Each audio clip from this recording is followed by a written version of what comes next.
ला इलाहा तेरी शान या वहदहू, तू ख़यालो तजस्सुस तू ही आरज़ू।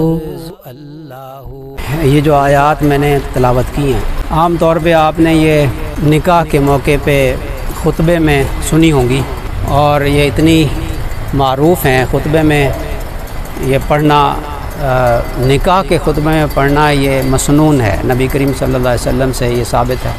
ये आयात तलावत फरमाया करते थे। आम तौर पे जो निकाह खां होता है, निकाह पढ़ा रहा होता है, इन आयात को वो बस खुतबे में बरकत के लिए पढ़ता है, सुन्नत की नीयत से पढ़ता है, लेकिन आम तौर पे इसकी तशरीह नहीं की जाती, जबकि इसकी ज़रूरत होती है कि निकाह के मौके पे लड़की वालों को और लड़के वालों को कुछ बातें समझाई जाएं कि एक दूसरे के क्या हकूक़ हैं। सारी ज़िंदगी गुजारनी होती है, मियाँ बीवी, लड़के वाले लड़की वाले बड़ी तैयारियां करते हैं शादी की, लेकिन ना लड़के को बीवी के हकूक़ का पता होता है, ना वो सीखता है, ना सीखने को ज़रूरी समझता है, और ना लड़की वाले और लड़की इसको सीखने की कोशिश करते हैं कि मेरे ज़िम्मे क्या है। हालांकि कितनी भारी ज़िम्मेदारियां दोनों पर डाली जा रही होती हैं, लेकिन आज उम्मत जो है इससे बिल्कुल गाफिल है। यही वजह है कि शादी के बाद मियाँ बीवी एक दूसरे के हकूक़ को अदा करते नहीं हैं और ख़राबियाँ पैदा होती हैं, लड़ाई झगड़े बेशुमार ज़िंदगी का एक हिस्सा बन जाती हैं। ना उसकी ज़िंदगी में सुकून होता है, ना लड़की की ज़िंदगी में सुकून होता है। वो इसलिए कि हकूक़ को ना समझा है, ना अमल करने की नीयत की है, ख़राबियाँ ही ख़राबियाँ होती हैं। फिर लड़की वाले जो हैं वो भी आमलों की तरफ, जादू टोने की तरफ चल पड़ते हैं। लड़के वाले भी जो हैं वो सास ससुर जो हैं वो इस तरफ चल पड़ते हैं। सारी ज़िंदगी अजेरन बन जाती है, दुनिया भी एक अजाब का नमूना बन जाती है, और आखिरत में भी हकूक़ ना अदा करने की वजह से पकड़ होगी। दुनिया भी जो है वो आफत ज़दा हो गई, और दुनिया की ज़िंदगी भी, और आखिरत में भी उसका सवाल होगा, पूछ होगी, हिसाब होगा। हालांकि अगर दीन सीखा होता, एक दूसरे के हकूक़ को सीखा होता, तो दुनिया ही के अंदर एक अज़दवाजी ज़िंदगी जन्नत का नमूना बन जाती। लेकिन अफसोस कि हम सीखते नहीं हैं, और पानी सर से गुज़र जाता है, फिर रोते पीटते हैं। कितने मसले मसाइल लोगों के हमारे सामने आते रहते हैं। कभी बीवी की तरफ से मसला होता है कि खामिन जो है वो हक़ नहीं अदा करता, जुल्म करता है और मारता पीटता है, और कभी जो है वो खामिन की तरफ से शिकायतें होती हैं कि बीवी जो है वो कहना नहीं मानती है और घर को जहन्नुम का दाव उसने बनाया हुआ है। ये इसलिए है कि शादी से पहले दीन सीखा नहीं, और अब एक दूसरे के हकूक़ को ना समझते हैं, ना अमल करते हैं। इसलिए ये बहुत ज़रूरी उन्वान है, बहुत ज़रूरी उन्वान है, और हर घर की ज़रूरत है ये कि खामिन जो है वो बीवी के हकूक़ को अदा करे, और घर के अंदर हिकमत के साथ और एक आला ज़रफ़ी का मुज़ाहरा करते हुए बीवी के हकूक़ को अदा करे। और घर के अंदर सास बहू के झगड़े, तौबा तौबा, सास ने बहू को अपनी बेटी नहीं समझा होता, और बहू ने सास को अपनी माँ नहीं समझा होता।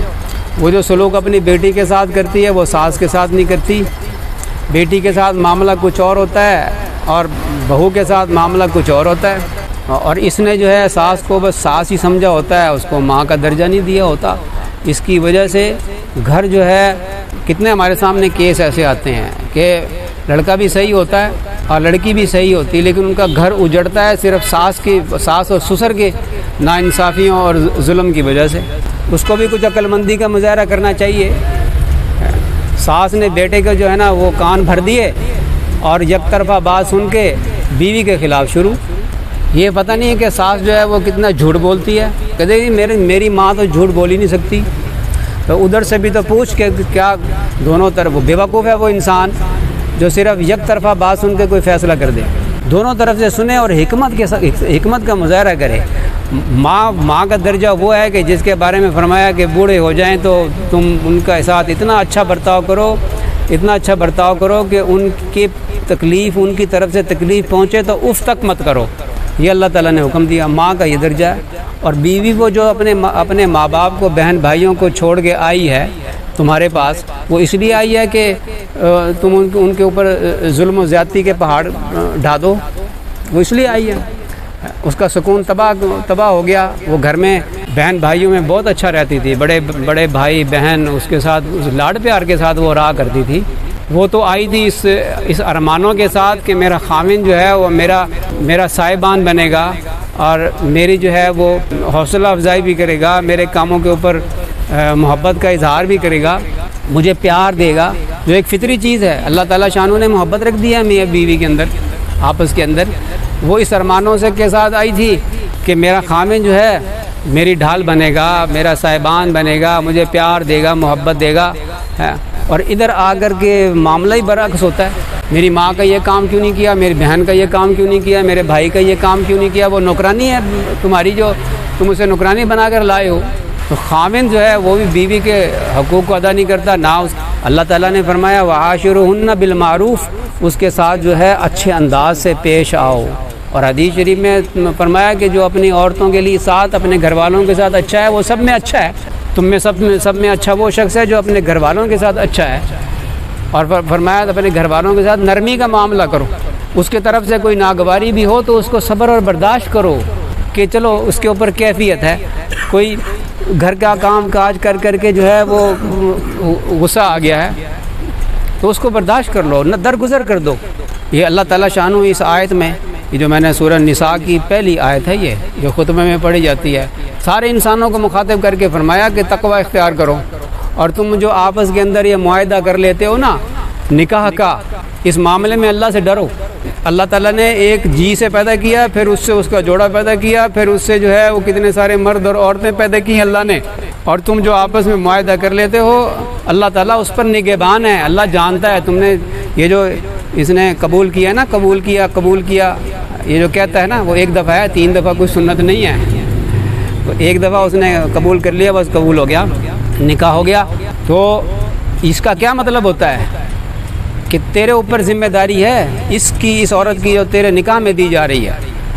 तूने अब इसकी हिफाजत करनी है, तू इस पर निगहबान है, तूने उसका ख़र्चा भी उठाना है, तूने उसके लिए घर का बंदोबस्त भी करना है, उसके लिबास का बंदोबस्त भी तूने करना है, उसको अलग किचन का बंदोबस्त करके देना, ये तेरी ज़िम्मेदारी है। उसकी हर ज़रूरत को पूरा करे, ये दुनियावी ज़रूरत को भी पूरा करे और उसकी दीनी ज़रूरत को भी पूरा करे, उसे इल्म भी सिखाए।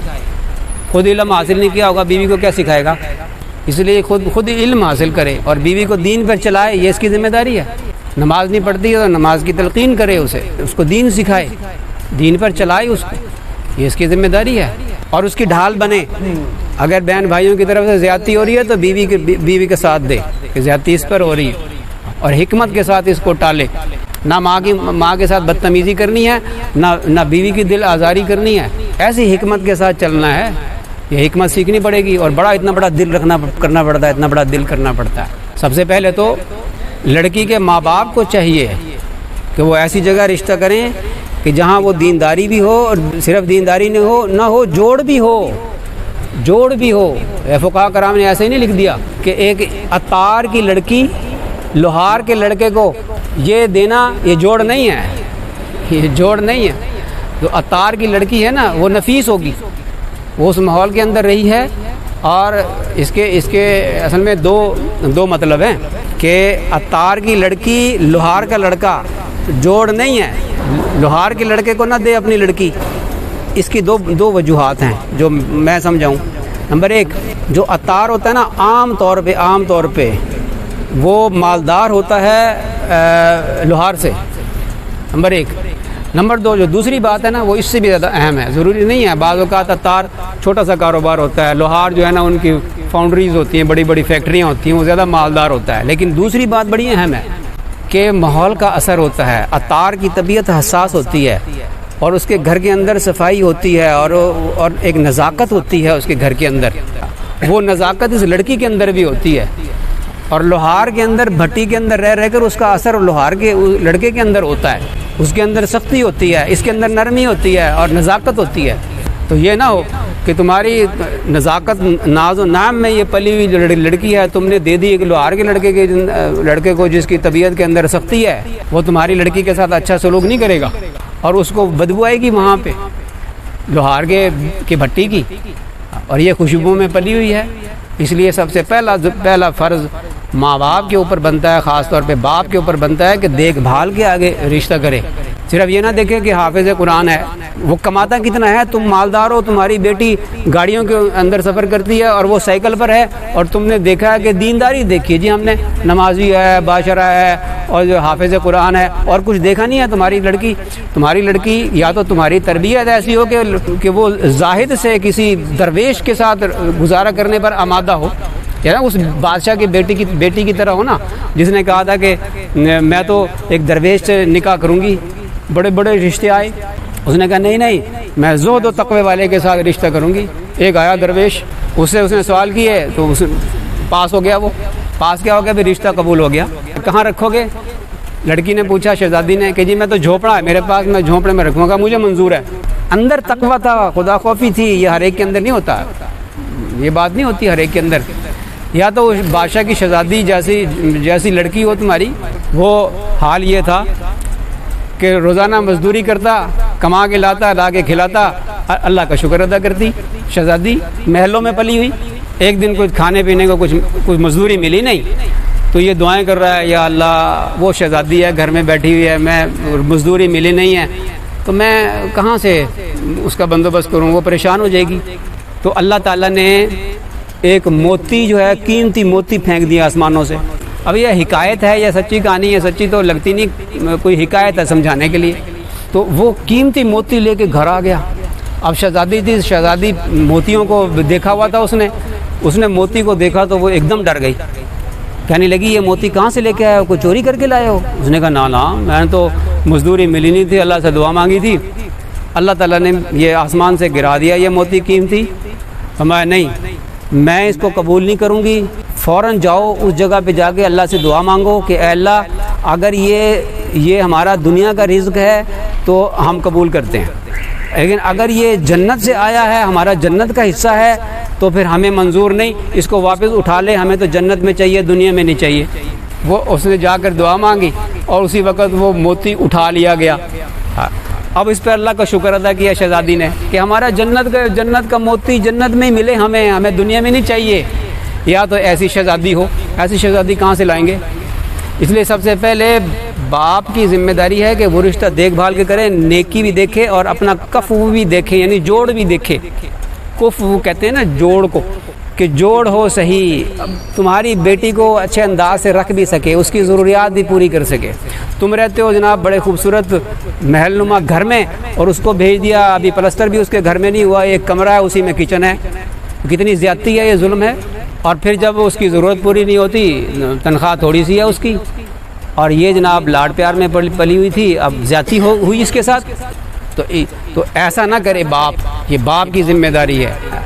और बाद में वहाँ गुजारा करना उस लड़की के लिए मुश्किल होता है। उसको झोंक दिया उस भट्टी के अंदर, अब उसको बर्दाश्त करे, सब्र करे, है जी। और वैसी तरबियत है नहीं, ये कसूरवार, पहला कसूरवार ये बाप है।